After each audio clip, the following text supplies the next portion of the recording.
നമസ്കാരം സുഹൃത്തുക്കളെ, എൻ്റെ പേര് അശ്വതി. Welcome to Harshitham എജ്യൂടെക്.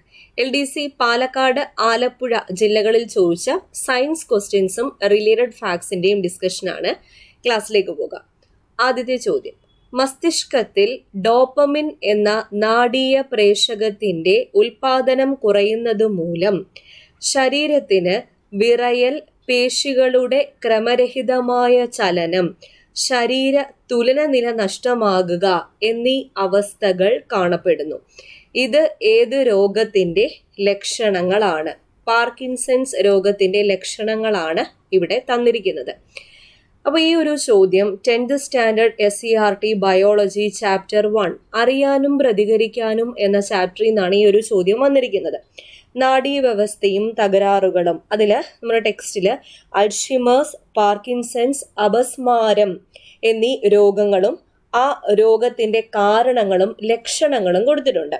അപ്പോൾ അതിൽ പാർക്കിൻസൺസിൻ്റെ ലക്ഷണങ്ങളായിട്ട് കൊടുത്തിരിക്കുന്നത് PS നൽകിയിരിക്കുന്ന ഇതേ സെൻറ്റൻസ് ആണ്. ശരീര തുലനനില നഷ്ടപ്പെടുക, പേശികളുടെ ക്രമരഹിതമായ ചലനം, ശരീരത്തിന് വിറയൽ, വായിൽ നിന്ന് ഉമിനീർ ഒഴുകുക, ഇവയാണ് പാർക്കിൻസൺസിൻ്റെ ലക്ഷണങ്ങൾ. ഈ പാർക്കിൻസൺസ് രോഗം ഉണ്ടാകാനുള്ള കാരണം എന്താണ്? മസ്തിഷ്കത്തിലെ പ്രത്യേക ഗാംഗ്ലിയോണുകളുടെ നാശം. മസ്തിഷ്കത്തിലെ പ്രത്യേക ഗാംഗ്ലിയോണുകളുടെ നാശം. രണ്ടാമതൊരു റീസൺ, തലച്ചോറിൽ ഡോപ്പമിൻ എന്ന നാഡീയ പ്രേഷകത്തിന്റെ ഉൽപാദനം കുറയുന്നു. അതാണ് ആദ്യത്തെ സെന്റൻസ് ആയിട്ട് തന്നിരിക്കുന്നത്. മസ്തിഷ്കത്തിൽ ഡോപ്പമിൻ എന്ന നാഡീയ പ്രേഷകത്തിന്റെ ഉൽപാദനം കുറയുന്നു. ഇനി ഓപ്ഷൻ എ, അൾഷിമേഴ്സ്. അൾഷിമേഴ്സും നാഡീവ്യവസ്ഥയെ ബാധിക്കുന്ന ഒരു രോഗമാണ്. അൾഷിമേഴ്സിന്റെ ലക്ഷണങ്ങൾ എന്തൊക്കെയാ? കേവല ഓർമ്മകൾ പോലും ഇല്ലാതാവുക, കൂട്ടുകാരെയും ബന്ധുക്കളെയും തിരിച്ചറിയാൻ കഴിയാതെ വരിക, ദിനചര്യകൾ പോലും ചെയ്യാൻ കഴിയാതെ വരിക, ഇവയാണ് അൾഷിമേഴ്സിന്റെ ലക്ഷണങ്ങൾ. അൾഷിമേഴ്സിന്റെ കാരണം എന്താണ്? മസ്തിഷ്കത്തിലെ നാഡീയ കലകളിൽ അലേയമായ ഒരുതരം പ്രോട്ടീൻ അടിഞ്ഞുകൂടുന്നു, ന്യൂറോണുകൾ നശിക്കുന്നു. അടുത്തൊരു രോഗമാണ് അപസ്മാരം. അപസ്മാരം ലക്ഷണം തുടരെയുള്ള പേശി സങ്കോചം മൂലമുള്ള സന്നി, വായിൽ നിന്നും നുരയും പതയും വരിക, പല്ല് കടിച്ചു പിടിക്കുക, തുടർന്ന് രോഗി അബോധാവസ്ഥയിലാകുന്നു. അപസ്മാരത്തിന്റെ കാരണം എന്താണ്? തലച്ചോറിൽ തുടർച്ചയായി ക്രമരഹിതമായ വൈദ്യുത പ്രവാഹം ഉണ്ടാകുന്നു. ഈ 3 രോഗങ്ങളാണ് നമ്മുടെ ടെക്സ്റ്റിൽ അറിയാനും പ്രതികരിക്കാനും എന്ന ചാപ്റ്ററിൽ കൊടുത്തിരിക്കുന്നത്, നാഡീവ്യവസ്ഥയും തകരാറുകളും. ഇനി ഓപ്ഷൻ സി, പക്ഷാഘാതമാണ്. പക്ഷാഘാതം 10th സ്റ്റാൻഡേർഡ് SCERT അകറ്റി നിർത്താം രോഗങ്ങളെ എന്ന ചാപ്റ്ററിൽ പക്ഷാഘാതത്തെ കുറിച്ച് പറയുന്നുണ്ട്. മസ്തിഷ്കത്തിലെ രക്തക്കുഴലുകൾ പൊട്ടുന്നതും രക്തപ്രവാഹം തടസ്സപ്പെടുന്നതുമാണ് പക്ഷാഘാതത്തിന് കാരണം. മസ്തിഷ്കത്തിലെ രക്തക്കുഴലുകൾ പൊട്ടുന്നതും രക്തപ്രവാഹം തടസ്സപ്പെടുന്നതുമാണ് ഏതിന് കാരണം? പക്ഷാഘാതത്തിന് കാരണം. Okay, clear. അപ്പോൾ നമ്മുടെ ഹർഷിതം എജ്യൂടെക് ആപ്പിൽ LDC പാലക്കാട്, ആലപ്പുഴ ഈ പരീക്ഷയുടെ ചോദ്യപേപ്പറിന്റെ ഫുൾ റിലേറ്റഡ് ഫാക്ട്സ്, 100 ചോദ്യങ്ങളുടെയും റിലേറ്റഡ് ഫാക്ട്സ് ഞാൻ ആപ്പിൽ കൊടുക്കുന്നുണ്ട്. അത് മാത്രമല്ല, കഴിഞ്ഞ 3 ഘട്ടങ്ങളിലെയും പരീക്ഷകളുടെ റിലേറ്റഡ് ഫാക്ട്സ് നമ്മുടെ ആപ്പിൽ അവൈലബിൾ ആണ്. ഫുൾ സിലബസ് വൈസ് ആയിട്ടുള്ള LDCയുടെ ഫുൾ സിലബസ് വൈസ് ആയിട്ടുള്ള ക്ലാസ് അവൈലബിൾ ആണ്. Short current affairs, monthly current affairs ഒക്കെ നമ്മുടെ ആപ്പിൽ അവൈലബിൾ ആണ്. ഇപ്പോഴാകുമ്പം ഓണം ഓഫറാണ്, വളരെ ഡിസ്കൗണ്ടിലാണ് കോഴ്സ് കൊടുക്കുന്നത്. അപ്പോൾ LDC പരീക്ഷയ്ക്ക് വേണ്ടി മാത്രമല്ല, ഈ വർഷം വരാനിരിക്കുന്ന ബാക്കി പരീക്ഷകൾക്ക് നിങ്ങൾക്ക് ആ കോഴ്സ് പ്രയോജനപ്പെടുത്താവുന്നതാണ്. LDCയുടെ കോഴ്സ് മാത്രമല്ല, സെക്രട്ടേറിയറ്റ് OAയുടെ ബാച്ച് പോകുന്നു. 2025 വേണ്ടി 10th പ്രിലിംസിന് ബാച്ച് സ്റ്റാർട്ട് ചെയ്തിട്ടുണ്ട്. VFA വില്ലേജ് ഫീൽഡ് അസിസ്റ്റന്റിന്റെ പ്രിലിംസ് ആൻഡ് മെയിൻസ് ഇൻക്ലൂഡഡ് ആയിട്ട് ബാച്ച് സ്റ്റാർട്ട് ചെയ്തിട്ടുണ്ട്. സെക്രട്ടേറിയറ്റ് OAയുടേതും പ്രിലിംസ് ആൻഡ് മെയിൻസ് ഇൻക്ലൂഡ് ആയിട്ടുള്ള ബാച്ചാണ്. അതുപോലെ LGSന്റെ ബാച്ച് പോകുന്നു, കേരള ബാങ്ക് OAയുടെ ബാച്ച് പോകുന്നു. എല്ലാ കോഴ്സുകൾക്കും ഇപ്പോൾ ഓണം പ്രമാണിച്ച് നല്ല ഓഫറുണ്ട്, നല്ല ഡിസ്കൗണ്ട് ഉണ്ട്. അപ്പോൾ നമ്മുടെ ഹർഷിതം എജ്യൂടെക് ആപ്പിലാണ് ക്ലാസ്സുകളെല്ലാം വരുന്നത്. ആപ്പ് ഡൗൺലോഡ് ചെയ്യുന്ന ലിങ്ക് ഞാൻ ഡിസ്ക്രിപ്ഷൻ ബോക്സിൽ കൊടുത്തേക്കാം. കൂടാതെ പ്ലേ സ്റ്റോറിൽ ഹർഷിതം എജ്യൂടെക് എന്ന് സെർച്ച് ചെയ്താലും നിങ്ങൾക്ക് ആപ്പ് കിട്ടുന്നതായിരിക്കും. ഓക്കെ, ഇനി പ്രമേഹം എന്ന രോഗത്തിന് കാരണം എന്താണ്? ഇൻസുലിന്റെ കുറവോ പ്രവർത്തന വൈകല്യമോ ആണ് പ്രമേഹത്തിന് കാരണം. ഫാറ്റി ലിവറിന് കാരണം എന്താണ്? കരളിൽ കൊഴുപ്പ് അടിഞ്ഞുകൂടുവാൻ ഇടയാകുന്നത് മൂലമാണ് ഫാറ്റി ലിവർ ഉണ്ടാകുന്നത്. കരളിൽ കൊഴുപ്പ് അടിഞ്ഞുകൂടുവാൻ ഇടയാകുന്നത് മൂലമുണ്ടാകുന്ന രോഗമാണ് ഫാറ്റി ലിവർ. അമിത രക്തസമ്മർദ്ദം എങ്ങനെ ഉണ്ടാകുന്നു? കൊഴുപ്പടിഞ്ഞ് രക്തധമനികളുടെ വ്യാസം കുറയുന്നത് കൊണ്ടാണ് അമിത രക്തസമ്മർദ്ദം ഉണ്ടാകുന്നത്. ഹൃദയാഘാതം എങ്ങനെ ഉണ്ടാകുന്നു? ഹൃദയത്തിലേക്ക് രക്തം എത്തിക്കുന്ന കൊറോണറി ധമനികളിൽ കൊഴുപ്പടിഞ്ഞ് രക്തപ്രവാഹം തടസ്സപ്പെടുന്നത് മൂലമാണ് ഹൃദയാഘാതം ഉണ്ടാകുന്നത്. പുകവലി മൂലം മസ്തിഷ്കത്തെ ബാധിക്കുന്ന രോഗങ്ങൾ എന്തൊക്കെയാണ്? അല്ലെങ്കിൽ പുകവലി മൂലം ഉണ്ടാകുന്ന ആരോഗ്യ പ്രശ്നങ്ങൾ, അത് മസ്തിഷ്കത്തെ ബാധിക്കുന്നു. ഏതൊക്കെയാ? പക്ഷാഘാതം, നിക്കോട്ടിനോടുള്ള വിധേയത്വം. പുകവലി മൂലം ശ്വാസകോശത്തെ ബാധിക്കുന്ന ആരോഗ്യ പ്രശ്നങ്ങൾ എന്തൊക്കെയാണ്? ശ്വാസകോശ ക്യാൻസർ, ബ്രോങ്കൈറ്റിസ്, എംഫിസിമ. PSയുടെ പ്രീവിയസ് ക്വസ്റ്റ്യൻ, എംഫിസിമ ബാധിക്കുന്ന മനുഷ്യ അവയവം ഏത്? ശ്വാസകോശം. ഇനി പുകവലി മൂലം ഹൃദയത്തെ എന്തൊക്കെ ആരോഗ്യ പ്രശ്നങ്ങളാണ് ബാധിക്കുന്നത്? ഉയർന്ന രക്തസമ്മർദ്ദം, ധമനികളുടെ ഇലാസ്തികത നഷ്ടപ്പെടൽ, ഹൃദയത്തിന്റെ പ്രവർത്തനക്ഷമത കുറയൽ എന്നിവ. ഓക്കെ, അടുത്ത ചോദ്യം നോക്കാം. താഴെ പറയുന്നവയിൽ തൊഴിൽജന്യ രോഗം അല്ലാത്തത് ഏത്? തൊഴിൽജന്യ രോഗം അല്ലാത്തത് സോറിയാസിസ് ആണ്. സോറിയാസിസ്, സിലിക്കോസിസ്, ന്യൂമോകോണിയോസിസ്, ആസ്ബറ്റോസിസ് ഇവയൊക്കെ തൊഴിൽജന്യ രോഗങ്ങളാണ്. അപ്പൊ പകരാത്ത രോഗങ്ങൾ, ജീവിതശൈലി രോഗങ്ങൾ, ജനിതക രോഗങ്ങൾ, തൊഴിൽജന്യ രോഗങ്ങൾ, പോഷക ഘടകങ്ങളുടെ അപര്യാപ്തത രോഗങ്ങൾ ഇവയൊക്കെ പകരാത്ത രോഗങ്ങളാണ്. 10th സ്റ്റാൻഡേർഡ് SCERT ബയോളജി അകറ്റി നിർത്താം രോഗങ്ങളെ എന്ന ചാപ്റ്റർ, ആ ചാപ്റ്ററിൽ നിന്നുള്ള ചോദ്യമാണിത്. തൊഴിൽജന്യ രോഗങ്ങൾ എന്നാൽ തൊഴിലിടങ്ങളിലെ സാഹചര്യവുമായി ബന്ധപ്പെട്ടുണ്ടാകുന്ന രോഗങ്ങളെയാണ് തൊഴിൽജന്യ രോഗങ്ങൾ എന്ന് പറയുന്നത്. Option C, pneumoconiosis. എന്താ ഈ ന്യൂമോകോണിയോസിസ്? കൽക്കരി ഖനികളിലെ തൊഴിലാളികൾക്കുണ്ടാകുന്ന രോഗമാണ് ന്യൂമോകോണിയോസിസ്. ഓപ്ഷൻ എ, സിലിക്കോസിസ് ആണ്. എന്താ ഈ സിലിക്കോസിസ്? സ്വർണം, ടിൻ, മൈക്ക ഖനികളിലെ തൊഴിലാളികൾക്കും മൺപാത്ര നിർമ്മാണം, ക്വാറി, സിറാമിക്സ് എന്നിവയുമായി ബന്ധപ്പെട്ട ജോലികൾ ചെയ്യുന്നവർക്കും ഉണ്ടാകുന്ന രോഗമാണ് സിലിക്കോസിസ്. Option D, asbestosis. എന്താണ് ആസ്ബറ്റോസിസ്? ആസ്ബറ്റോസ് ഫാക്ടറികളിലെ തൊഴിലാളികൾക്കുണ്ടാകുന്ന രോഗമാണ് ആസ്ബറ്റോസിസ്. ആസ്ബറ്റോസിസ്. ഇനി ഹീമോഫീലിയ. ഹീമോഫീലിയ എന്നാൽ ജനിതക രോഗമാണ്. ചെറിയ മുറിവിൽ നിന്നുപോലും അമിതമായി രക്തനഷ്ടമുണ്ടാകുന്ന ജനിതക രോഗമാണ് ഏത്? ഹീമോഫീലിയ. രാജകീയ രോഗം, ക്രിസ്തുമസ് രോഗം എന്നൊക്കെ അറിയപ്പെടുന്നത് ഹീമോഫീലിയയാണ്. അപ്പോൾ കോശപ്രവർത്തനങ്ങളെ നിയന്ത്രിക്കുന്ന ജീനുകൾക്കുണ്ടാകുന്ന തകരാറുകളാണ് ഈ ജനിതക രോഗങ്ങൾക്ക് കാരണം. Sickle cell anaemia.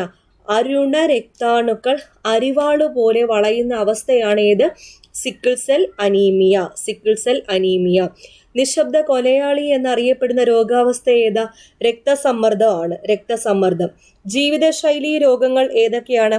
പ്രമേഹം, ഫാറ്റി ലിവർ, പക്ഷാഘാതം, അമിത രക്തസമ്മർദ്ദം, ഹൃദയാഘാതം ഇവയൊക്കെ ജീവിതശൈലി രോഗങ്ങളാണ്. അതായത് അനാരോഗ്യകരമായ ജീവിത രീതി ക്ഷണിച്ചു വരുത്തുന്ന രോഗങ്ങളാണ് ജീവിതശൈലി രോഗങ്ങൾ. മദ്യപാനം, മാനസിക സംഘർഷം, പുകവലി, മയക്കുമരുന്നിന്റെ ഉപയോഗം, വ്യായാമമില്ലായ്മ, ഭക്ഷണശീലത്തിൽ വന്ന മാറ്റങ്ങളൊക്കെയാണ് എന്തിന് കാരണം? ജീവിതശൈലി രോഗങ്ങൾക്ക് കാരണം. ഓക്കെ, അടുത്ത ചോദ്യം നോക്കാം. മനുഷ്യ ശരീരത്തിൽ പ്രവേശിക്കുന്ന രോഗാണുക്കളെ വിഴുങ്ങി നശിപ്പിക്കുന്ന പ്രവർത്തനമാണ് ഫാഗോസൈറ്റോസിസ്. ഈ പ്രവർത്തനം നടത്തുന്ന ശ്വേത രക്താണുക്കൾ ഏതൊക്കെയാണ്? മോണോസൈറ്റും ന്യൂട്രോഫില്ലും ആണ്. മോണോസൈറ്റും ന്യൂട്രോഫില്ലും. ഈ ചോദ്യം 10th സ്റ്റാൻഡേർഡ് SCERT ബയോളജി പ്രതിരോധത്തിന്റെ കാവലാളുകൾ എന്ന ചാപ്റ്ററിൽ നിന്നാണ് വന്നിരിക്കുന്നത്. അതിൽ ശ്വേത രക്താണുക്കൾ 5 ടൈപ്പിലുള്ള ശ്വേത രക്താണുക്കളെ കുറിച്ച് കൊടുത്തിട്ടുണ്ട്. Neutrophil, basophil, eosinophil, monocyte, lymphocyte. അപ്പോൾ മോണോസൈറ്റും ന്യൂട്രോഫിലുമാണ് ഫാഗോസൈറ്റോസിസ് എന്ന പ്രവർത്തനം നടത്തുന്നത്. എന്താണ് ഫാഗോസൈറ്റോസിസ്? രോഗാണുക്കളെ വിഴുങ്ങി നശിപ്പിക്കുന്ന പ്രവർത്തനമാണ് ഫാഗോസൈറ്റോസിസ്. ഈ ഫാഗോസൈറ്റോസിസ് നടത്തുന്ന കോശങ്ങളെ വിളിക്കുന്ന പേരാണ് ഫാഗോസൈറ്റ്. മോണോസൈറ്റ് രോഗാണുക്കളെ വിഴുങ്ങി നശിപ്പിക്കുന്നുണ്ട്. അതുപോലെ ന്യൂട്രോഫിൽ ബാക്ടീരിയയെ വിഴുങ്ങി നശിപ്പിക്കുന്നു. ബാക്ടീരിയയെ നശിപ്പിക്കുന്ന രാസവസ്തുക്കൾ നിർമ്മിക്കുകയും ചെയ്യുന്നു. ഇനി ബേസോഫിൽ, മറ്റ് ശ്വേത രക്താണുക്കളെ ഉത്തേജിപ്പിക്കുന്നത് ബേസോഫിലാണ്. മറ്റ് ശ്വേത രക്താണുക്കളെ ഉത്തേജിപ്പിക്കുന്നത് ബേസോഫിലാണ്. രക്തക്കുഴലുകൾ വികസിപ്പിക്കുന്നതും ബേസോഫിലാണ്. ഈസ്നോഫിലോ? അന്യവസ്തുക്കളെ നശിപ്പിക്കുന്ന രാസവസ്തുക്കൾ ഉണ്ടാക്കുന്നു. വീങ്ങൽ പ്രതികരണത്തിന് ആവശ്യമായ രാസവസ്തുക്കൾ ഉൽപ്പാദിപ്പിക്കുന്നു. ഇമ്പോർട്ടൻറ്റ് ചോദ്യമാണ്. വീങ്ങൽ പ്രതികരണത്തിന് ആവശ്യമായ രാസവസ്തുക്കൾ ഉൽപ്പാദിപ്പിക്കുന്നത് ഈസ്നോഫിലാണ്. ലിംഫോസൈറ്റോ? രോഗാണുക്കളെ പ്രത്യേകം തിരിച്ചറിഞ്ഞ് നശിപ്പിക്കുന്നത് ലിംഫോസൈറ്റ് ആണ്. രോഗാണുക്കളെ പ്രത്യേകം തിരിച്ചറിഞ്ഞ് നശിപ്പിക്കുന്നത് ലിംഫോസൈറ്റ് ആണെന്ന് ഓർക്കുക. ലിംഫോസൈറ്റ്. ഓക്കെ, അടുത്ത ചോദ്യം. DDT പോലുള്ള കീടനാശിനികൾ സൃഷ്ടിക്കുന്ന പാരിസ്ഥിതിക ആരോഗ്യ പ്രശ്നങ്ങൾ പ്രതിപാദിച്ച് റേച്ചൽ കേഴ്സൺ എന്ന അമേരിക്കൻ ഗവേഷക പ്രസിദ്ധീകരിച്ച പുസ്തകം ഏതാണ്? നിശബ്ദ വസന്തം, സൈലന്റ് സ്പ്രിംഗ്. റിപ്പീറ്റിംഗ് ചോദ്യമാണ്. Rachel Carson, silent spring. Navdanya എന്ന പ്രസ്ഥാനം രൂപീകരിച്ചത് ആരാണ്? PSയുടെ സ്ഥിരം ചോദ്യമായിരുന്നു. നവധാന്യ എന്ന പ്രസ്ഥാനം രൂപീകരിച്ചത് വന്ദന ശിവയാണ്. വന്ദന ശിവയുടെ ഒരു പുസ്തകമുണ്ട്. അതേതാ? Water wars, privatisation, pollution and profit. Water wars, privatisation, pollution and profit എന്ന പുസ്തകത്തിന്റെ രചയിതാവാരാണ്? വന്ദന ശിവയാണ്. നർമ്മദ ബച്ചാവോ ആന്തോളൻ എന്ന പരിസ്ഥിതി സംഘടനയുടെ സ്ഥാപകയായ മേധാ പട്കർ ആണ്. മേധാ പട്കർ. കണ്ടൽ ചെടികളുടെ സംരക്ഷണത്തിലൂടെ പ്രസിദ്ധനായ കേരളീയനാണ് കല്ലേൻ പൊക്കുടൻ. കല്ലേൻ പൊക്കുടനെ പറ്റി എപ്പോഴും ചോദിക്കാറുള്ളതാണ്. കണ്ടൽ ചെടി സംരക്ഷണത്തിലൂടെ പ്രസിദ്ധനായ കേരളീയനാണ് കല്ലേൻ പൊക്കുടൻ. ഇദ്ദേഹത്തിന്റെ പ്രധാന കൃതികൾ കണ്ടൽ കാടുകൾക്കിടയിൽ എൻ്റെ ജീവിതം. കണ്ടൽ കാടുകൾക്കിടയിൽ എൻ്റെ ജീവിതം ആരുടെ കൃതിയാണ്? കല്ലേൻ പൊക്കുടൻ. ചുട്ടാച്ചി എന്നത് ആരുടെ കൃതിയാണ്? കല്ലേൻ പൊക്കുടൻ.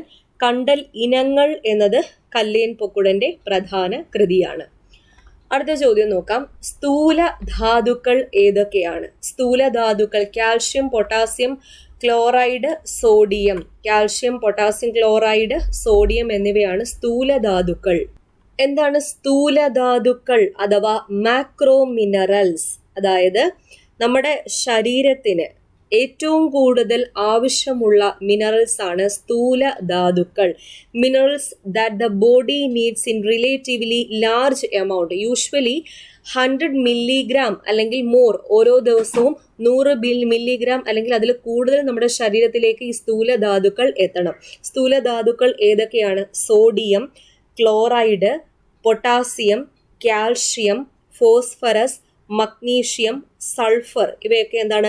മാക്രോ മിനറൽസ് ആണ്. Macro minerals. Sodium, chloride, potassium, calcium, phosphorus, magnesium, sulphur ഇവയൊക്കെ മാക്രോ മിനറൽസിന്റെ കാറ്റഗറിയിലാണ് വരുന്നത്.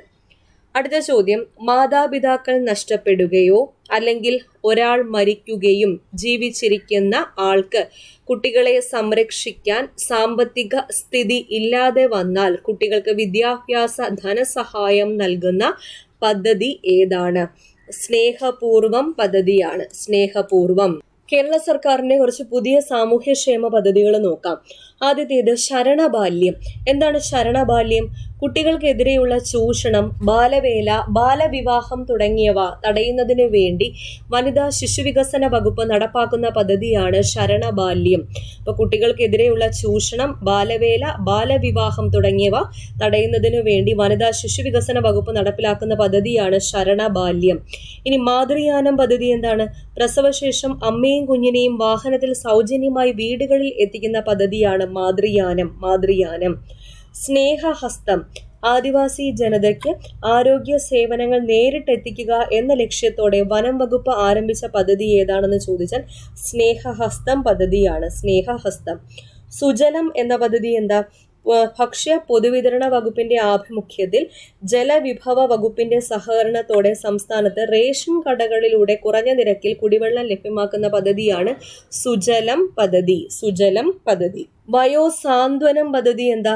നിരാലംബരും കിടപ്പ് രോഗികളുമായ സംസ്ഥാനത്തെ 60 വയസ്സിന് മുകളിലുള്ള വയോജനങ്ങൾക്കായി പരിപാലന കേന്ദ്രം ആരംഭിക്കുന്നതിനുള്ള സാമൂഹ്യ നീതി വകുപ്പിന്റെ പദ്ധതിയാണ് വയോസാന്ത്വനം പദ്ധതി.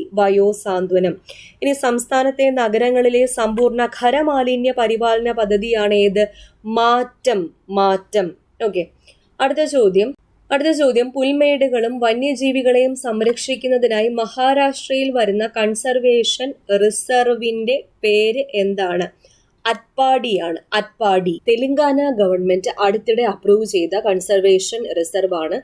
തഡോബ അന്ധാരി ടൈഗർ റിസർവിനും അതുപോലെ കാവാൾ ടൈഗർ റിസർവിനും ഇടയ്ക്കുള്ള corridor area. Tadoba Andhari tiger റിസർവിനും കാവാൾ ടൈഗർ റിസർവിനും ഇടയ്ക്കുള്ള കോറിഡോർ ഏരിയ കൺസർവേഷൻ റിസർവ് ആക്കാൻ വേണ്ടിയിട്ട് തെലങ്കാന സ്റ്റേറ്റ് ബോർഡ് അടുത്തിടെ എന്ത് ചെയ്തു? അപ്രൂവ് ചെയ്തു. അടുത്ത ചോദ്യം, പരമ്പരാഗത വൈദ്യശാസ്ത്ര ഗവേഷണത്തിനുള്ള സഹകരണ കേന്ദ്രമായി WHO 2024 ജൂൺ 3 ആയുഷ് മന്ത്രാലയത്തിന്റെ central council for research in Ayurveda സയൻസിന് കീഴിലുള്ള ഏത് യൂണിറ്റിനെയാണ് നിയോഗിച്ചത്? NIIMH ഹൈദരാബാദിനെയാണ് നിയോഗിച്ചത്. ആർട്ടിഫിഷ്യൽ ഇന്റലിജൻസിൽ BTech കോഴ്സ് ആരംഭിച്ച സ്ഥാപനം ഏതാ? IIT ഹൈദരാബാദാണ്. IIT ഹൈദരാബാദാണ് ആർട്ടിഫിഷ്യൽ ഇന്റലിജൻസിൽ BTech കോഴ്സ് ആരംഭിച്ച സ്ഥാപനം. ശരീരഭാഗങ്ങൾ കീറിമുറിക്കാതെ പോസ്റ്റ്മോർട്ടം നടത്തുന്ന വെർച്വൽ ഓട്ടോപ്സി സംവിധാനം നിലവിൽ വരുന്നത് എവിടെയാ? ഡൽഹി എയിംസിലാണ് നിലവിൽ വരുന്നത്. ശരീരഭാഗങ്ങൾ കീറിമുറിക്കാതെ പോസ്റ്റ്മോർട്ടം നടത്തുന്ന വെർച്വൽ ഓട്ടോപ്സി സംവിധാനം നിലവിൽ വരുന്നത് എവിടെയാണെന്ന് ചോദിച്ചാൽ ഡൽഹി എയിംസിലാണ്. ഡൽഹി എയിംസ്. കാലാവസ്ഥ നിരീക്ഷണ സംവിധാനത്തോടൊപ്പം വായു മലിനീകരണത്തെക്കുറിച്ചും മുന്നറിയിപ്പ് നൽകുന്ന കേന്ദ്രം നിലവിൽ വന്നത് എവിടെയാ? IIT പാലക്കാടാണ്. IIT പാലക്കാട്. ഓക്കെ, അപ്പോൾ ഇത്രയും ക്വസ്റ്റ്യൻസ് ആണ് ഇന്ന് ഡിസ്കസ് ചെയ്തത്.